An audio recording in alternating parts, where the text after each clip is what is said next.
Olmaz efendim. Hepsini çıkmamız gerekiyor. Hadi biz bakalım.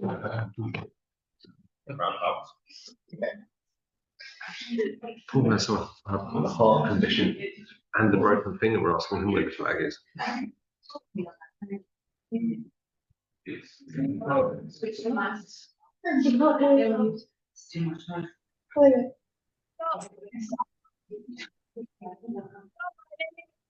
I am an 8th grader. I am 15 years old. The capital city of India is New Delhi. It is an important political and cultural center. The present Prime Minister and the Parliament work here. It has famous places like India Gate and Red Fort. Thanks for giving this opportunity.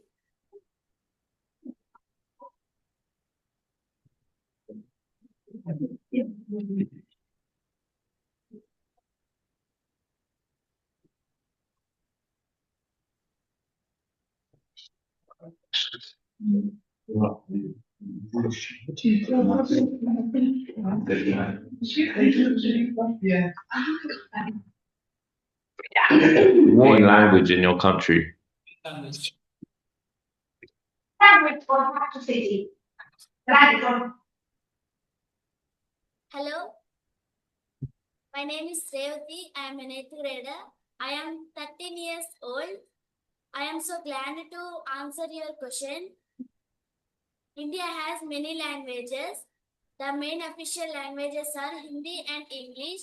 In different states, people can speak different languages, and I can speak Telugu.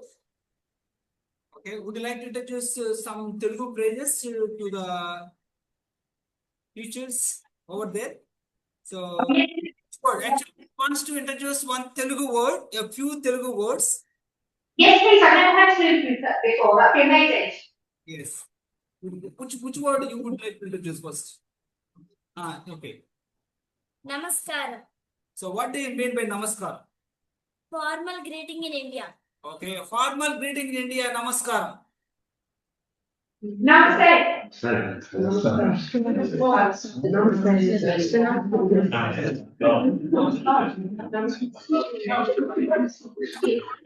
Next. Krutagna. Okay.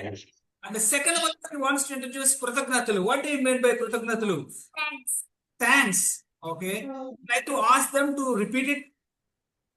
Okay. May I request you to repeat after the phrase Krutagnatalu? How does it start? Krutagnatalu. Okay. Thank you. Which word you want to introduce next? Subodaya. Okay. What do you mean? Good morning. Repeat. Subodaya. Subodaya. Good morning. Okay. One more. Okay, please. మీరు ఎలా ఉన్నారు? So మీరు ఎలా ఉన్నారు? How are you? What's the answer? Good. Super.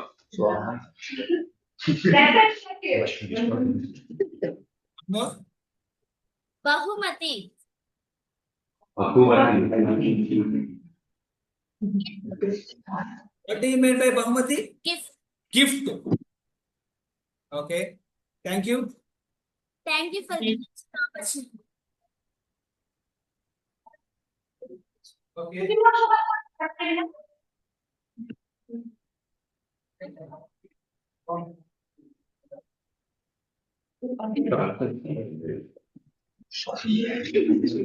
It's going to just get lower and lower and lower. Hello. Can you tell us about your seasons and what season is it now?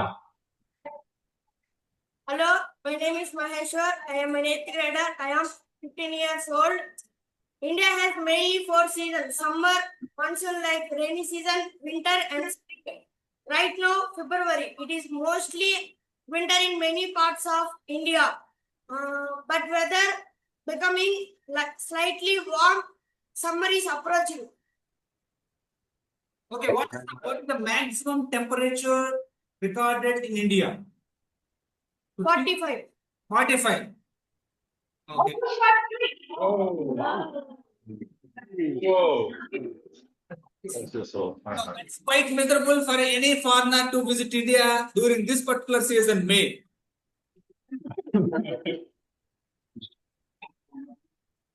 Okay. And Great one. Thank you.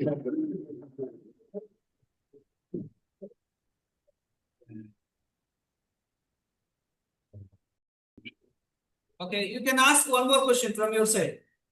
Yes, question 4. Yes. Hi, good morning. My question is, do you have a coast nearby and can you tell us about it?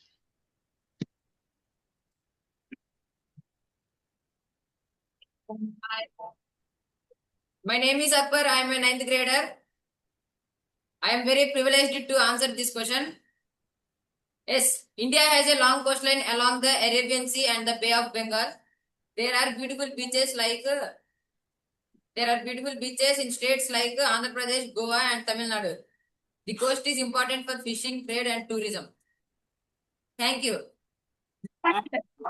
Please, may I request to ask one more question from your side? Lovely. So question number 5.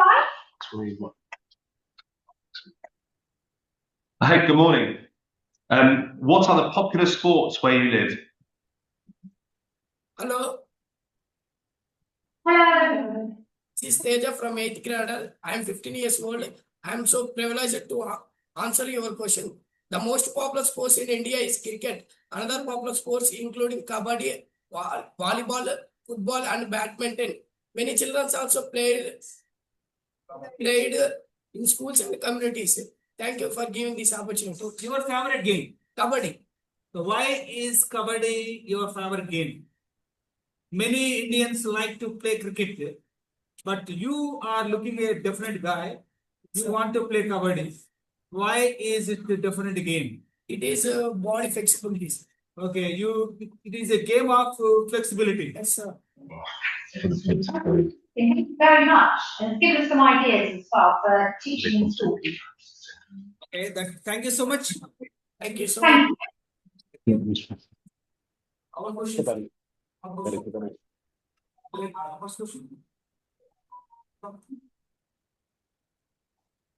Now it's our time. We would like to ask the questions.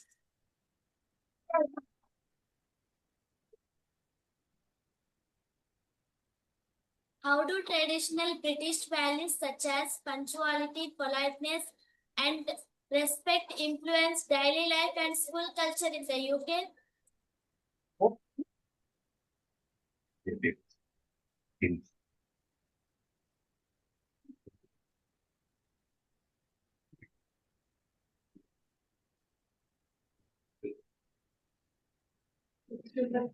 This one. This is from thank you. I just want to say, Malcolm, we are currently in the building that you can see on your screen, but we very rarely get to see the snow. So I can't remember the last time it snowed. Can anyone here remember the last time it snowed? So that's quite an unusual picture to see snow. And I'm going to check.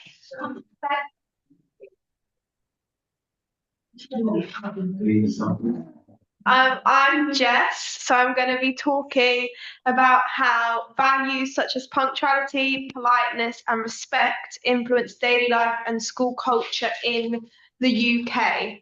So the first thing I'm going to talk about is punctuality, which is a really important part of daily life in the UK, especially in schools. So it's really important that that students arrive before the school day begins, and the register is taken before at the beginning of the day and after lunch typically to check that all students are there. And there's often punctuality awards and prizes that are given to students who are always at school on time. It's also really important, our punctuality in work life, so making sure you arrive on time to work or appointments. And our public transport system really reflects this because we have a fixed timetable that make sure that everything is running smoothly, or it should do. My next point is about politeness. So this is something that's really vital in the UK, especially because we queue, so we stand in a line when we are trying to wait for something or get something. This is taken very seriously and reflects mutual respect.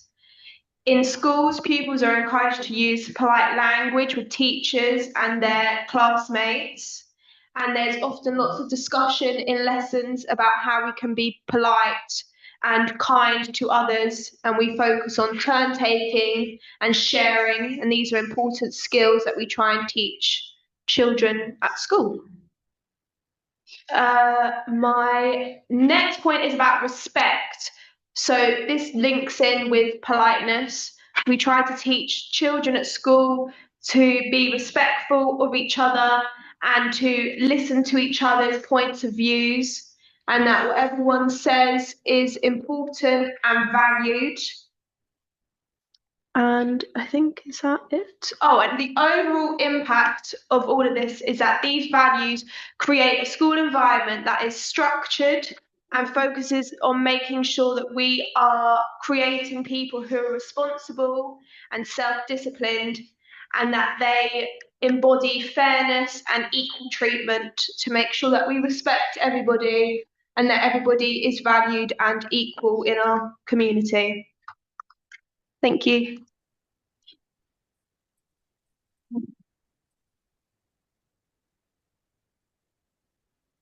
Thank you. Yeah, notice how polite you all are as well. So thank you very much.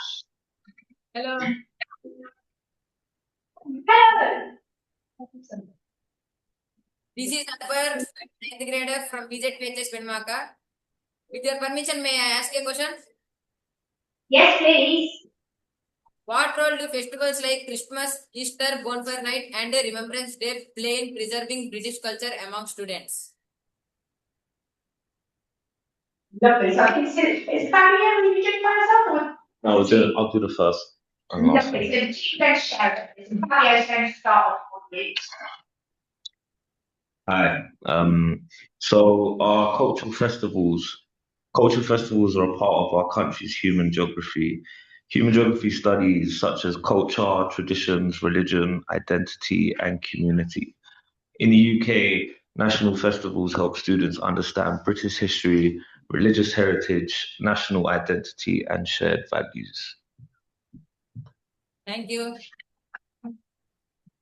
The first festival is Christmas, and it celebrates the birth of Jesus Christ. Schools hold nativity plays, and there are traditions such as carol singing to preserve the culture, and it shows the influence of Christianity in the UK, and it also demonstrates our seasons because Christmas is in winter in the UK. Easter celebrates the resurrection of Jesus, so again preserves the culture through the religious aspects. There are traditions such as Easter eggs, children have Easter egg hunts, hot cross buns also are a tradition around Easter time, and again, like Christmas, Easter falls in the springtime, so we see a seasonal change again when it's Easter. It also shows how religion has shaped the cultural calendar. We also have Bonfire Night, which is celebrated every year on the 5th of November to remember the gunpowder plot in 1605. It teaches children about British political history, and it encourages communities to come together, as usually there's a massive celebration across the country in parks that usually is let off like fireworks to celebrate remembrance. And it reflects historical events that shape UK government. It demonstrates how historical events influence modern cultural landscape, and it shows regional traditions as well. And then we have Remembrance Day, so it preserves culture such as honouring soldiers who died in the World Wars. We wear poppies, and then we have a 2-minute silence. and it promotes patriotism and respect. And then geographically, it connects Britain to different global conflicts and shows Britain's historical global influence. War memorials that shape cultural landscape of towns and cities. Thank you very much. And then, sorry. Festivals are a part of cultural geography because they reflect belief systems, show historical influences on places, shape the cultural landscape, and strengthen national identity. Thank you for your question. Welcome.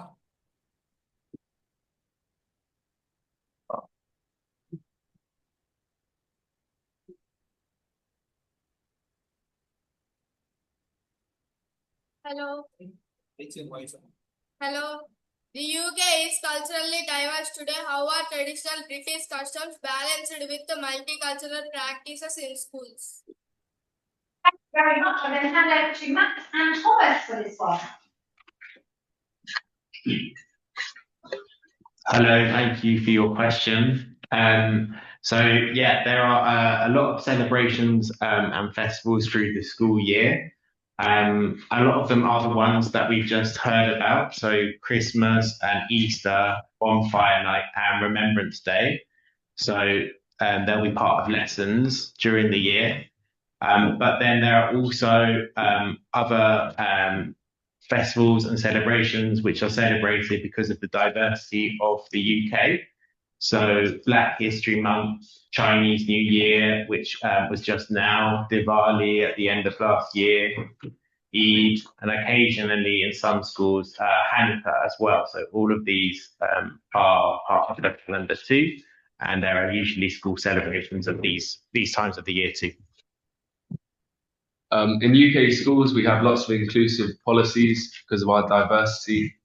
This allows religious dress, for example, hijabs, turbans, the growing of beards and hair, and special religious jewellery. We provide school meals, including vegetarian and halal options to allow a range of needs. We offer prayer spaces where appropriate. Some pupils who speak an additional language at home will receive support in speaking English so they can access the learning. These policies help respect cultural identity whilst maintaining a shared school rule. And then we kind of mentioned this already, but the celebration of the different traditions comes into the curriculum. So we try to balance the traditional British traditions with multicultural practices. So there's both British history, but then also acknowledgement for other history and traditions. We look at global history as well as British history and other religions, not just Christianity, in subjects like RE, history, geography, and PSHE. We'll get onto the British values in a moment, but just to say that although the British values are celebrated, there is also tolerance for other faiths and beliefs. And all schools are widely encouraged to respect the diversity of the identities which make up the UK.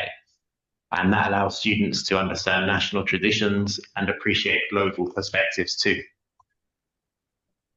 A big part of UK culture is promoting unity and respect. Schools try to embed this in their curriculum and school culture by teaching kindness, fairness, and respect for all cultures and religions. Pupils learn to listen to different opinions and work together despite where they come from. Anti-bullying rules protect children from discrimination and racism. Assemblies and group activities help students learn about each other and how different we all are. The goal is a safe school where everyone feels welcome, valued, and is able to learn. So in terms of the British values that we talked about, the first one is democracy and everybody having the same right to participate. The second is the rule of law, so everybody follows rules that keep everybody safe and everyone is treated fairly. Respect, about being kind, polite, and valuing other people's views and beliefs. Tolerance, which again is similar, but about accepting and understanding people who might be different to yourself. and everybody having individual freedom. And these are called British values, but of course they're also values for a lot of people outside of Britain as well. With the range of diversity in the UK, it's very important to balance tradition and diversity. Schools do this by aiming to celebrate British traditions without excluding pupils from other cultural backgrounds.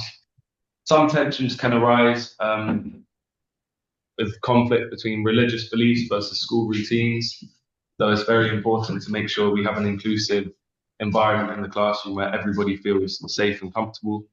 Teachers do this by using inclusive dialogue, flexibility, and clear policies to manage these challenges in a respectful way. So in practice, that would mean that a school would celebrate Christmas, but also recognise Eid and Diwali as vital festivals and celebrations for other religions. And assemblies would focus on shared values, which you could see in all religions and traditions, such as kindness and respect, rather than focusing on religious instruction. And then pupils will share both their own cultural traditions and listen to others through activities like show and tell or a class discussion. The role of the teacher is very important in the UK. Teachers' main job is to create an inclusive classroom where every pupil feels welcome and capable of learning. It's important that they challenge stereotypes and discrimination and model respect through language, behaviour, and curriculum choices. Thank you.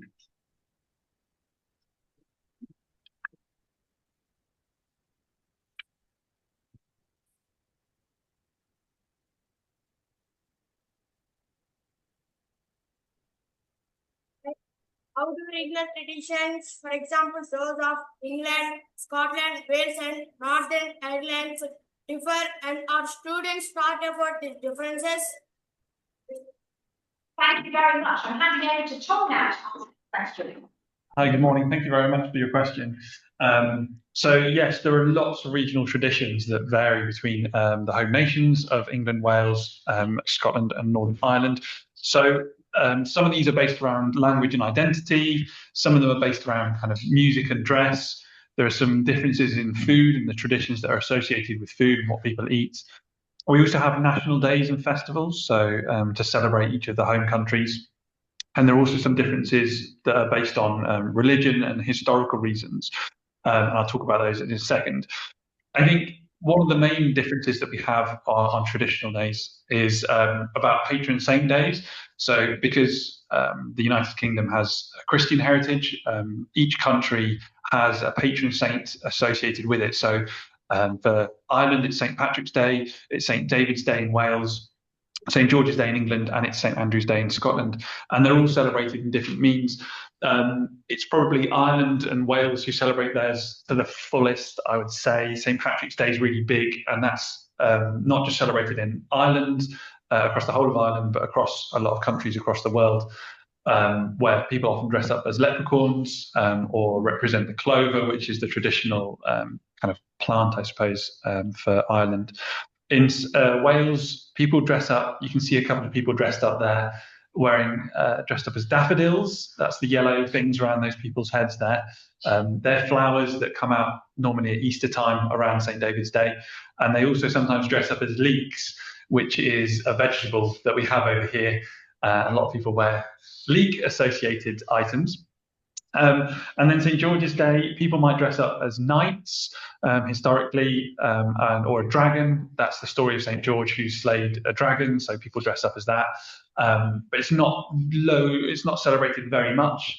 And St. Andrew's Day, again, not very well celebrated in Scotland, but you might have people celebrating that with marches, with bagpipes, which is a traditional instrument, or wearing traditional items of clothing like Highland wear, like you can see there. So I'll very quickly cover some of the other ones, about some of the other differences in celebrations. In terms of language, most countries, well, the main language is English, but you might get some differences, especially in Wales. Welsh is its own language, and that's been used more and more recently as part of their national identity. And you might see some Gaelic as well in Scotland, which is the traditional languages. So that's some differences there in the home nations. With foods, traditionally in England, food-wise, roast dinners are a big part of English culture. That's typically something you have on a Sunday with sort of meat, Yorkshire puddings and vegetables. In Northern Ireland, it's more sort of based around stews, potatoes as kind of a staple because that's what was grown there historically, and seafood. In Scotland, you might get foods like haggis, which is a bit gruesome. It's mince in sheep's stomach, but that's a traditional food that you get in Scotland. Maybe oats and salmon, again, they're grown locally. Wales, you might have things like lamb or rarebit, again, raised locally, and things like Welsh cakes. And then traditional dress, there's a few differences. I mean, English dress doesn't have a huge identity, but I would say, you know, more of a modern suit, quite associated with Victorian era, so historically. Whereas in the other nations, because of their sort of Gaelic heritage, you might have more like Highland wear, so things like kilts or tartans. And in Wales, it's a bit more agricultural, so you might get more like tweed and wool clothing. And then there's differences as well in terms of traditions with the sports that the countries follow. I mean, most countries in the United Kingdom follow football quite closely. But you'd also, in England, there's quite a lot of people who enjoy cricket and rugby. In Scotland, there's a big focus on rugby, and in Wales, I would say rugby is probably the main sport that they follow. And then in Northern Ireland, you have their own games, things like hurling or Gaelic football, which are much more traditional, and we don't see over here on the mainland, or well, with England, Scotland, and Wales, we don't see those sports. So there's some differences there as well. And then very quickly, I'll tell you about what pupils are taught. And sorry, there's a lot of text on here, but there's a certain amount that's taught explicitly in subjects such as geography. You know, they might be taught basic geography of those UK nations and the capital cities, national flags, and some of the major celebrations about the national days. You also got PSHE, we have as a subject where you're taught about respect for other communities, and we've talked about that, the British values and their culture. You might get some teaching in RE as well about Christianity and the other major religions that we have in the United Kingdom and the diversity that you have there. And then there's teaching in history as well about local history and past events. You might also get some teaching about local cultural traditions. Things like Burns Night is a big celebration, for example, in Scotland, where they celebrate a poet, a historical poet. And that's a really big celebration in Scotland. You might be taught about that, but it's hard to say because one of the differences is that education is devolved. So that means that actually each country sets its own curriculum and they teach their own things. So in Scotland, they'll be more taught about their own traditions, whereas in England, you might not be taught about those traditions in Scotland necessarily. So it's a little bit independent, but there are loads of traditions, not just across the countries, but even in local towns. So it really varies. Thank you very much for asking a question. Thanks, Joe.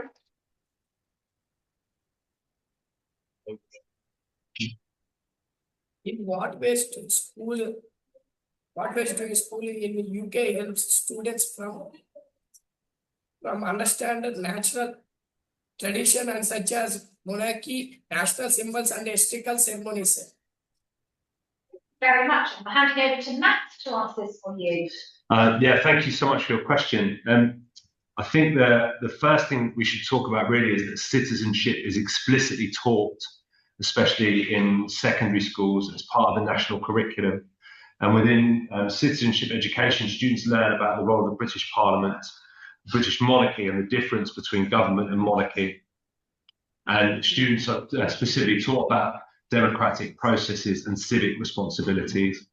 That came about as a response to what was seen as a fall-off in British values, or the embedding of British values, which was part of the reason that citizenship education was introduced into the secondary curriculum. Another way that students are taught about the culture and history of the country is specifically through the history curriculum.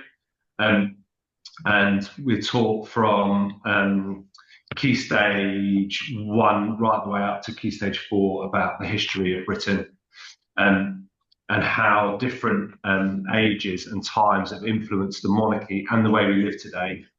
The curriculum, history curriculum that's taught also places a high importance on the teaching of local history. So where we are in South West London, the students here will learn specifically about their local area and the history of their local area. And a really interesting and engaging way to teach students about the history and culture of the country in which they live in is through field trips. So students are taken on a wide range of trips across the country where they get the opportunity to dive deeper into the history. They're taken around historical sites and museums where when it's done well, history really comes to life. So, for example, in year 4, students study the Vikings, and as part of that, students are often given the opportunity to go and live as a Viking for a day, which is a really lovely way to bring that history and that culture to life. Assemblies and collective worship are another interesting way that the history and the culture of the country is imparted. So many state schools, especially primary, there's a tradition of a daily assembly, and in fact law mandates that students take part in a daily act of collective worship unless they're specifically withdrawn from it by their parents. And that's typically of a Christian nature unless the school which students attend has a specific religious denomination that sits outside Christianity. Assemblies will also include reference to important dates or events that are happening at that time. So, for example, Remembrance Day, which is marked with a 2-minute silence. We'll also learn about royal anniversaries and discuss royal values within those assemblies. And then finally, those important dates that are mentioned. So the really specific one is Remembrance Day. And we spoke a bit about that, where we specifically remember those who have given their lives to protect British values, and that's done through the wearing of poppies and a 2-minute silence. Typically, those things are involved in fundraisers where the money is funneled back into charities that support people who have shed their lives for our country, or those who still work and serve within the military. And lastly, through the media. So this is a slightly lighter slide. Horrible Histories is a really sort of irreverent and almost Mickey-taking way of learning about British history, where a funny twist is put on British history. Coverage of key events such as coronations and jubilees, given loads of coverage on the television and on the radio. And finally, there's a specific news it's called News Round. It's set up and it transmits daily. It's a child-friendly show where children learn about the news of the day, but very specifically targeted at students. So the language that's used and the news that's covered is really aimed at children and what's interesting to them. Thank you very much.